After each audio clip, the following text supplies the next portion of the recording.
So, let's see guys, ano nga ba ang kailangan mo malaman this October. So, let's check the energy natin this October. Ano ba yung kailangan yung malaman? Alright. So, you have here dito Queen of Water and then 9 of Earth. Actually, with this Queen of Water dito, this is a loving energy. Now, it can be na for some of you is mas mamahalin mo yung sarili mo, or it can be na for some of you if nasa relationship kayo, kahit anong away, kahit anong tampo is mas nangingibabaw pa rin yung pagmamahal. Now, I can feel na for others of you, hindi lang sa relationship to, kundi sa work or business na gustong-gusto nyo talagang gawin. Or for others of you, if may business kayo guys, or may hobbies kayo na gustong gawin, I think gagawan nyo ng paraan para mangyari yun. Kung ako yung tatanungin ninyo with this kind of energy, Queen of Water and 9 of Earth, piliin nyo yung work or piliin nyo yung business na gustong nyo talaga. For some of you, dun kayo mas magsha-shine. At dun kayo mas magtatagal. And I can feel na for some of you guys, with this kind of energy din, is mas mamahalin nyo yung sarili ninyo. It can be na mas magpapaganda kayo, mas magpapagwapo. For some of you, I'm hearing the word skincare din. It can be mga hindi nag-i-skincare dito is mag-i-skincare. Or for others of you na addict sa skincare or makeup, it can be na magpapabudol kayo. Or magta-try ng something new, or it can be na may mga skincare, makeup, or anything na pampaganda, accessories, na gusto nyong itry or papatok this October. And nakikita nyo ba to sa 9 of Earth? Successful self-employment. O, diba? Kaya yung mga magbabalak na mag-business dyan or yung hobbies ninyo, gagawin yung content, this is also a confirmation na you are guided.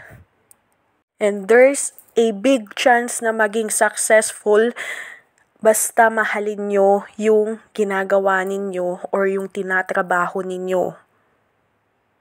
Now, when it comes naman sa relationship, guys, for some of you, if galing kayo sa mga heartbreak, as of this moment, as of this October, mas mangingibabaw muna sa inyo yung self-love.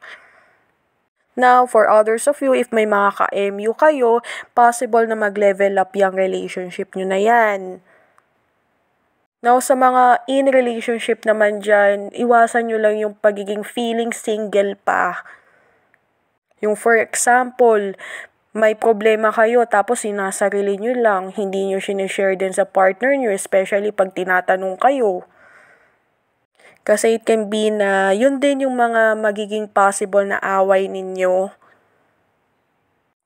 Once again guys, kung mahal mo yung gagawin mo or kung mahal mo yung ginagawa mo, kung mahal mo yung isang tao din, is pack with this patience na dito, dapat habaan mo din yung pasensya mo.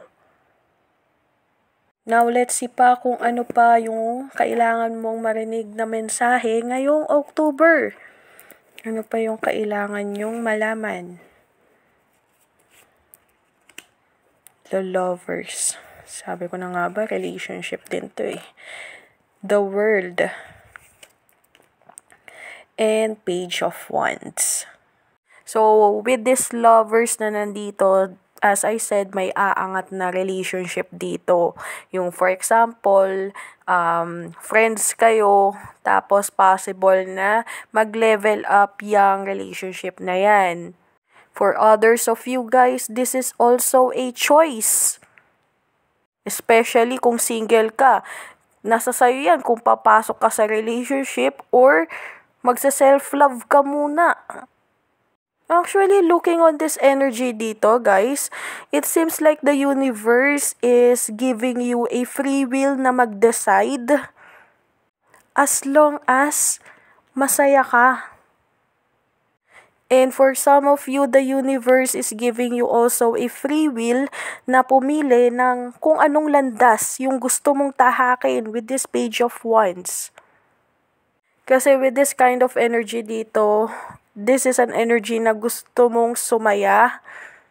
For some of you, gusto mo maging malaya sa isang sitwasyon na na-stress ka ng mahabang panahon. Kasi with this the word dito na may gusto kang sitwasyon sa buhay mo na gusto mo nang tapusin.